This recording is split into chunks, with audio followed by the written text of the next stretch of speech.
Hello friends, and today we are going to learn question words.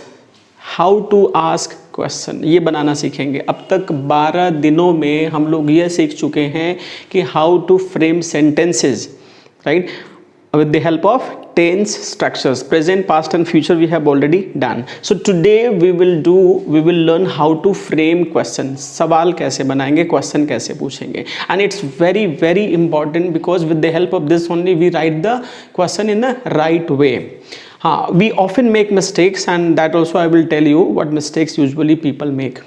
First of all, I just introduce you the words like who means कौन, what means क्या, who can also be in जो. जब ये question बनाएगा तो कौन होगा, which का मतलब कौन सा या किस, when का मतलब कब, where का मतलब कहाँ, why मतलब क्यों, how much मतलब कितना, how many मतलब कितना, how far मतलब कितनी दूर, how often मतलब कितनी बार, how मतलब कैसे, whoever मतलब जो भी, whatever मतलब जो भी, whichever मतलब जो भी, whenever मतलब जब भी, और wherever मतलब जहाँ भी. Structure you must be aware. देखिए यहाँ पे स्ट्रक्चर लिखा है WH word plus auxiliary verb plus subject plus main verb plus object plus question mark. अब ये AV क्या है? AV मतलब ऑक्सिलरी वर्ब. ये ऑक्सिलरी वर्ब क्या होता है? जैसे is, am, are, was, were, do, does, did, has, have, had. इन सारे हेल्पिंग वर्ब्स का प्रयोग करके हम सेंटेंस बनाते हैं, तो this will be called auxiliary verb. MB मतलब क्या हुआ? मेन वर्ब, जिसके फॉर्म्स होते हैं जैसे गो, कम, राइट, फाइट, कैच, है ना. ये सारे मेन वर्ब्स हुए. जैसे सेंटेंस है she is singing a song. वह गीत गा रही है. वह गीत गा रही है. अब क्वेश्चन बनाना है कि वह कब गीत गा रही है, तो व्हेन, या यूं करना है कि वह क्यों गीत गा रही है, कब गा रही है, वह गीत कैसे गा रही है ना. तो क्या करेंगे, पहले इसे हम इंट्रोगेटिव बनाएंगे. तो हो गया is she singing a song, उसके पहले हम लगा दिए when is she singing a song. अब यहाँ स्ट्रक्चर देखें, ये आ गया व्हेन WH वर्ड, ये आ गया इज ऑक्सिलरी वर्ब, ये आ गया शी मतलब सब्जेक्ट, ये आ गया सिंगिंग मतलब मेन वर्ब, ये आ गया a song. When is she singing a song? इसी सेंटेंस को आप बना दें What is she singing? What is she singing? Yes. When is she singing? Where is she singing? Yes. How is she singing? Right? तो ये सारे लगाकर आप आराम से बना सकते हैं सेंटेंस. जैसे Reyansh has gone to school. Reyansh has gone to school. Who का प्रयोग पर्सन के लिए होता है, which का प्रयोग थिंग्स के लिए होता है. Which is used for things. When is used for time. ये टाइम दिखाने के लिए होगा. Where का प्रयोग प्लेस दिखाने के लिए होगा, राइट. और why का प्रयोग रीजन दिखाने के लिए. How much, how many, how much कितना, क्वांटिटी पूछने के लिए. How many कितना, नंबर पूछने के लिए.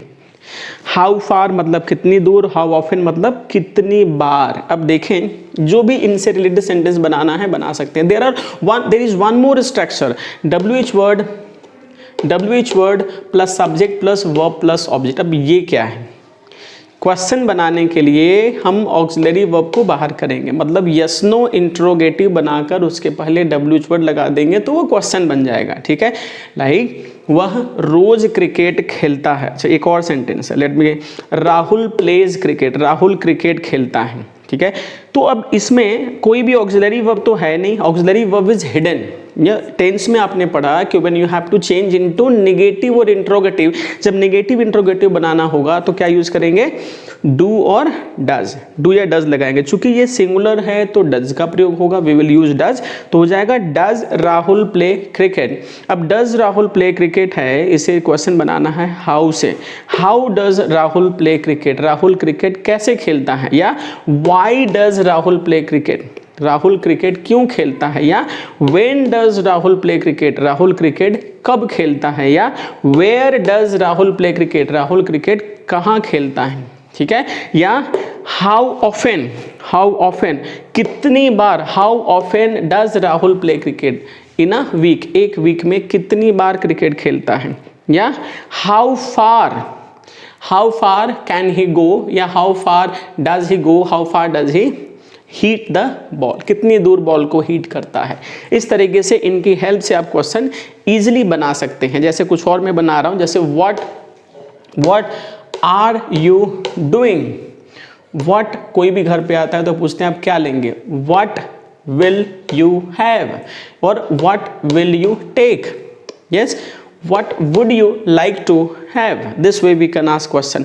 अब इसका क्या है, when this is framing question, तो ये एक्चुअली में सवाल नहीं बनाता। जैसे जब बोलते हैं he is going, why he is going, कभी कभी क्या होता है, हाँ why he is going, what you are doing, where he lives, why he plays cricket. तो ये सारे क्वेश्चन नहीं है, ये एक्चुअली में क्या है, देखिए व्हाट का मतलब क्या भी होता है और जो भी होता है ना, व्हाट का मतलब क्या भी होता है और जो भी होता है, ठीक है। जैसे जब बोले कि what are you doing, what are you doing का मतलब हुआ कि आप क्या कर रहे हैं। लेकिन इसी को जब हम ऐसे बोलेंगे व्हाट यू आर डूइंग, देखिए व्हाट के बाद direct subject, what you are doing, तो इसका मतलब हुआ कि आप क्या कर रहे हैं, ये सवाल नहीं है, ये जवाब है। तो ये एक कुछ और पार्ट होगा साथ में, जैसे I know what you are doing, मुझे पता है आप क्या कर रहे हैं। तो this is not a question, है ना, ये सवाल नहीं पूछने, बल्कि ये जवाब देने के क्रम में इसका यूज होता है। दिस स्ट्रक्चर, वो कहाँ रहता है, तो ये नहीं बोलेंगे कि वेयर ही लीव्स, हाँ सवाल पूछना है तो जाएगा where does he live, where does he live. लेकिन अब उसी को जवाब देना है, मुझे नहीं पता वह कहाँ रहता है ना, या मुझे नहीं पता वह जहाँ रहता है। I don't know where he lives, ये प्रेजेंट इंडेफिनिट टेंस पे बना, तो जिनके जिस टेंस पर सेंटेंस जाएगा according to that you can use the verb. चूंकि वह कहाँ रहता है प्रेजेंट इंडेफिनिट टेंस का सेंटेंस है, तो यहाँ V1 V5 लगाएंगे। आई डोंट नो वेयर मतलब कहाँ, where he lives, I don't know where he lives, मुझे नहीं पता वह कहाँ रहता है, ठीक है। तो this way you can easily frame sentences. सभी में यही ऑक्सिलरी वर्ब पहले होगा तो वो क्वेश्चन बनेगा, ऑक्सिलरी वर्ब को सब्जेक्ट के बाद लगाएंगे, है ना, तो दैट विल बी अफर्मेशन। वो क्या है, अफर्मेटिव सेंटेंस होगा, that will not frame a question, that's important to no.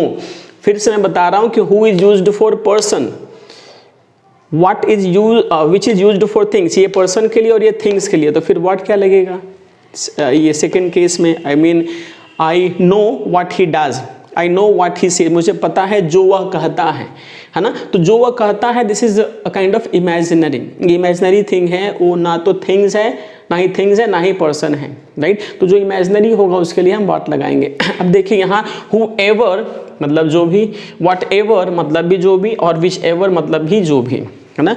In structure को इनका बनाएंगे, whatever he does I know, और whatever he says is wrong, whatever he says, ठीक है, जो भी वह कहता है।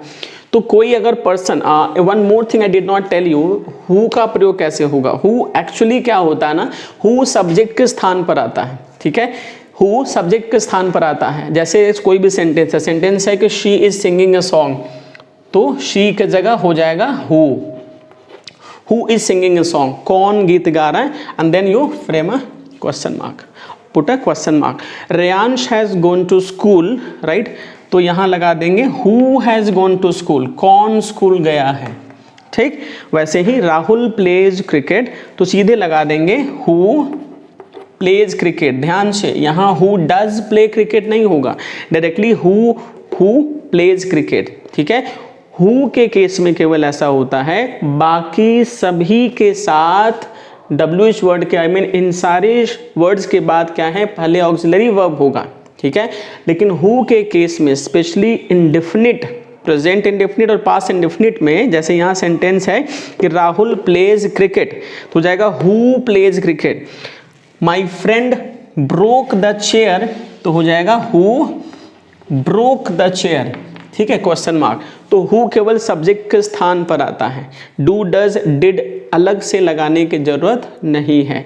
बाकी सारे टेंस में, कंटिन्यूअस परफेक्ट में क्या है कि जो ऑक्सिलरी वर्ब उसमें होगा, जैसे is am are, was were, has have had, तो वो लगाएंगे। जैसे हु इज पहले से ही था, लगाने की जरूरत नहीं पड़ी, है ना। तो who is singing a song, who has gone to school, yes, यहाँ डू डज है नहीं तो लगाएंगे भी नहीं। Who plays cricket, why, because who is placed, क्योंकि हु का प्रयोग सब्जेक्ट के स्थान पर होता है, तो ये सब्जेक्ट है, इसी को रिप्लेस कर देंगे तो हो गया who plays cricket.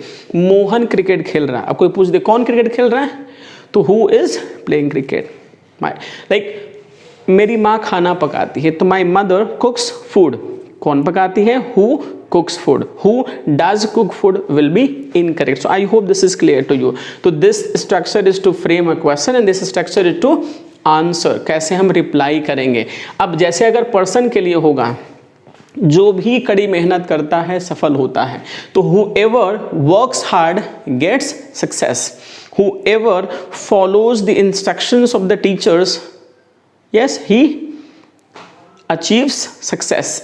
Okay, now whichever का मतलब किसके लिए होता है, whichever लगाएंगे थिंग्स के लिए, वस्तु के लिए। जैसे which is your pen, yes, कौन सी कलम आपकी है। which pen will you buy, कौन सी पेन आप खरीदोगे, राइट। वैसे ही whichever pen, इसके बाद कोई एक नॉन आएगा, whichever pen you want to buy you can purchase, जो भी पेन आप खरीदना चाहते हैं आप खरीद सकते हैं। इसके बाद कोई एक नाउन आएगा, कोई थिंग्स आएगा, जैसे whichever chalk you wanted to use you used, or whichever chalk you want to use you can use, whichever mobile you want to purchase you can purchase, जो भी मोबाइल आप खरीदना चाहते हैं खरीद सकते हैं। whichever sentence, कोई ना कोई इसके बाद एक नाउन आएगा। तो जब भी ऐसा होगा, जो भी कलम, जो भी पंखा, जो भी कुर्सी, राइट, तो कोई भी नाउन एक आ जाए, जो भी, ठीक है, तो whichever का प्रयोग करेंगे। whichever pen, whichever book, whichever table, whichever chair, right, whichever chair you liked was sold soon, जो भी आप पसंद किए जल्दी बिक गई, राइट। अब ये है whatever, whoever तो persons के लिए, whichever तो things के लिए। अभी whatever क्या है, ना ही persons और ना ही things, ये it will be there for imaginary। जैसे मुझे पता है जो वह करता है, जो भी वह करता है मुझे पता है, whatever he does I know, या whatever he says I don't know, जो भी वह बोलता है मुझे नहीं पता क्या बोलता है। whatever he does I am not responsible for that, जो भी वह करता है उसके लिए मैं जिम्मेदार नहीं रहूँगा, है ना। whatever he does I won't be responsible for that। तो this way we can make, जैसे when का मतलब कब, whenever का मतलब जब भी, whenever I went there, जब भी मैं वहाँ गया, है ना, whenever I went there I could not meet him, wherever he goes he is respected, जहाँ भी वह जाता है उनका सम्मान होता है, ठीक है। So this way we can frame question, yes, I repeat, in case you have doubt in tenses, please revise that, because with the help of tenses only you will be able to frame sentences, and in the next video I will teach you some special structures which will be very helpful in framing effective sentences. So thank you for today.